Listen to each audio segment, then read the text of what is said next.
सहज मार्ग के सभी अभ्यासियों को प्रणाम। आज का हमारा विषय बहुत ही गंभीर है और आप लोगों को ये जरूर समझना चाहिए।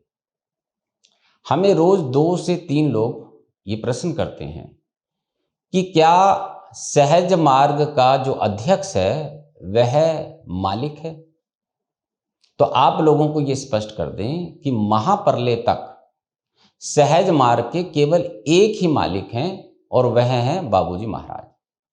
क्योंकि बाबूजी महाराज का अवतरण इसी उद्देश्य से हुआ है कि समस्त मानव जाति को ईश्वर का साक्षात्कार कराना है, और इसके लिए उन्होंने केंद्र से सहज मार्ग पद्धति को उतारा है, जिसके अभ्यास से हर अभ्यासी ईश्वर के साक्षात्कार को प्राप्त करेगा।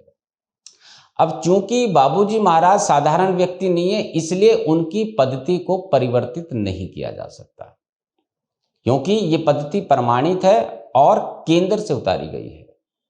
अगर इस पद्धति में आप थोड़ा भी परिवर्तन करते हैं तो इसका असर समाप्त हो जाता है।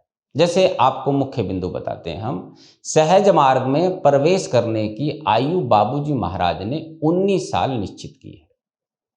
अगर कोई इसको बदल देता है तो इसका मतलब हमने सहज मार्ग पद्धति को बदल दिया, तो वह पद्धति अब उस नए अध्यक्ष की हो गई, ना कि वह बाबूजी महाराज की रही। और नया अध्यक्ष जो है वह साधारण पुरुष है जो सहज मार्ग का अभ्यास करता है। तो बाबूजी महाराज हमारे एक ही मालिक हैं और हमारी एक ही पद्धति है, वो है सहज मार्ग पद्धति। इसमें आप लेस मात्र भी परिवर्तन नहीं कर सकते।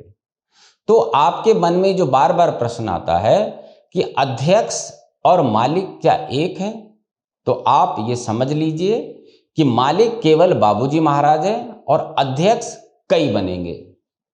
अब क्योंकि ये संकल्प बाबूजी महाराज का महाप्रलय तक का है, इसका यह अर्थ हुआ कि हजारों अध्यक्ष सहज मार्ग के बन सकते हैं, लेकिन वह मालिक नहीं बनेंगे।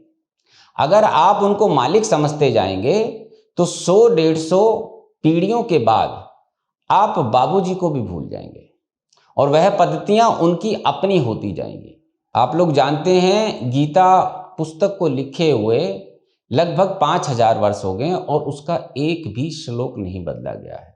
जब किसी भी पद्धति में अगर कोई परिवर्तन कर दिया जाता है तो उस पद्धति का असर समाप्त हो जाता है, क्योंकि वह पद्धति शोध के द्वारा तैयार की जाती है।